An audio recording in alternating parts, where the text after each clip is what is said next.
श्री स्वामी समर्थ. प्रत्येक माणसाच्या जीवनामध्ये काही ना काही अडचणी ह्या असतातच, दुःख असतात. काहींच्या आयुष्यात ते खूप तीव्र असतात तर काहींच्या आयुष्यात हे कमी असतात. ज्या वेळेस अडचणी सर्व बाजूंनी येतात, कुठेच मार्ग सापडत नाही, त्यावेळेस माणूस अशा एका आशेच्या किरणाची आशा करत असतो. कुठून तरी काहीतरी मिळेल. त्याच वेळेस एखादी व्यक्ती आपल्या आयुष्यात देवदूत बनून येते. स्वामीच त्यांना त्यांच्या मार्फत आपल्यापर्यंत येत असतात आणि स्वामींना त्यांच्याकडे जर बोलवायचं असेल तर स्वामी नक्की बोलवतात आणि आपणही जातात. जेव्हा योग्य वेळ येते तेव्हाच ही क्रिया घडत असते. असंच काही ह्या ताईंच्या बाबतीत झालं आहे. हा अनुभव खूप सुंदर आहे. जसे गुरुचरित्रात घडले आहे सेम तसेच या ताईंच्या जीवनात घडले आहे. हा अनुभव ऐकल्यानंतर तुम्हाला पण खूप छान वाटणार आहे. बघा तर सुरुवात करूया अशा एका सुंदर अनुभवाला. तत्पूर्वी तुम्ही जर चॅनलवर नवीन असाल तर सबस्क्राईब करायला विसरू नका. ताईंच्या शब्दामध्ये अनुभवाला सुरुवात करते. ताई म्हणतात, सर्वप्रथम सर्वांना श्री स्वामी समर्थ. माझे नाव वैशाली. माझा आज मी छोटासा अनुभव तुम्हाला सांगणार आहे आणि अनुभव कसा वाटला हे कमेंटमध्येही सांगा. बघा ताई म्हणतात की मी स्वामी सेवेमध्ये नव्हते. आमच्या घरात देवाची ही सेवा काहीच होत नव्हती. देवपूजा करायची फक्त एवढंच होतं. असंच आमच्या डोक्यावरती व्यवसायात खूप नुकसान झालं. जे पैसे दिले होते ते बुडाले होते आणि कर्जाचा डोंगर इतका वाढला होता की काय करावे काहीच सुचत नव्हते. अशाच वेळी काय झालं की माझ्या मिस्टरांनाही बीपीचा त्रास होऊ लागला. त्यांचा कंटिन्यू बीपी 180 होता. 180 बीपीमध्ये ते कसे राहत होते ते आम्हाला आता अजूनही कळलं नाही. माणूस या बीपीमध्ये कसा राहू शकतो. त्यानंतर त्यांचे बीपी चेक केल्यानंतर 180 कंटिन्यू यायचा. आम्ही खूप घाबरलो. गोळी घेऊनही काही फरक पडत नव्हता. गोळी घेतली तेवढं राहायचं, नंतर पुन्हा तेच चालू व्हायचं. टेन्शनमुळे ते खूप घाबरले होते. त्यानंतर मी असंच माझ्या बहिणीला कॉल केला. ती स्वामींची भक्त आहे. तिला मी माझ्या सर्व समस्या सांगितल्या. तिने मला महाराजांची सेवा करण्यास सांगितलं. पण ती म्हणे सर्वप्रथम तू एक काम कर म्हणे की दिंडोरी येथे जाऊन प्रश्न उत्तर कर म्हणे.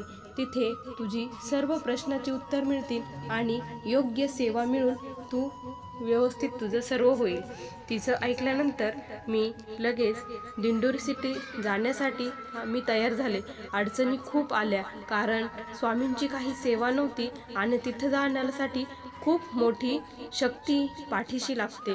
मला रात्रीच ताप आला पण माझा निश्चय दृढ होता.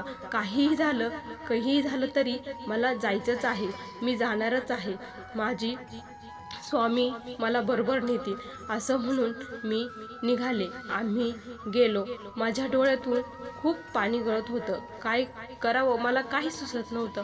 सारखे डोळ्यातून अश्रू वाहत होते आणि त्याच वेळेस माऊलींना मी बघितलं. माऊलींनी बघितल्यावर मला रडूच कोसळना. मी खूप लांब बसलेली होती मागे. माऊलींनी एका सेवेकऱ्याला सांगितलं की त्या ताईंना हा नारळ द्या.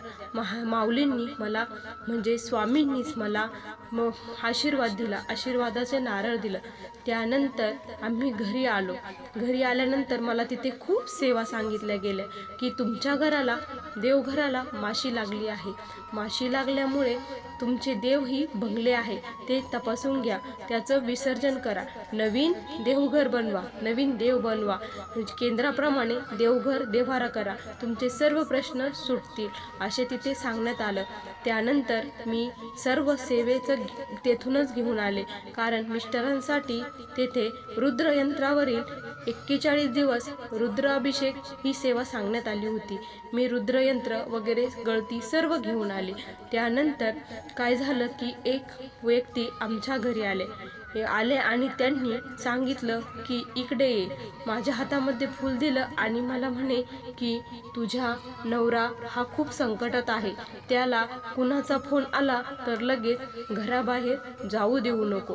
त्याला काय कर की आधी शांत कर, थांबव, टेन्शनमध्ये घराबाहेर जाऊ देऊ नको.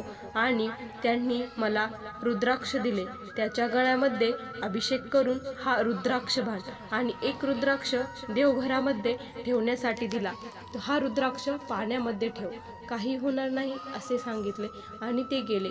त्यानंतर मला जी सेवा दिली होती मी ती सेवा चालू केली. रुद्र यंत्रावरतील तीर्थाने हळूहळू फरक पडू लागला आणि त्यानंतर आम्ही देवघरही बनवायला टाकलं आणि मी गुरुचरित्र पारायणासाठी बसले. केंद्रामध्ये तेव्हा सप्ताह चालू झाला होता. खूप इच्छा होती पारायणाला बसायची. घरचे हे नाही म्हणत होते, पण माझी खूप इच्छा असल्यामुळे महाराजांनी ते माझ्याकडून करून घेतलं आणि मी दुपारी जायची वाचण्यासाठी.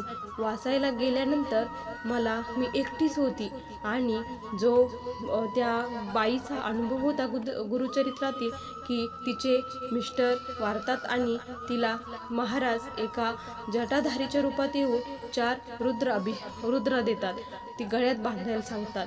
ते वेळेस माझ्या डोळ्यातून आपोआप पाणी गळत होतं, कारण मला ते माझं सर्व काही आठवत होतं.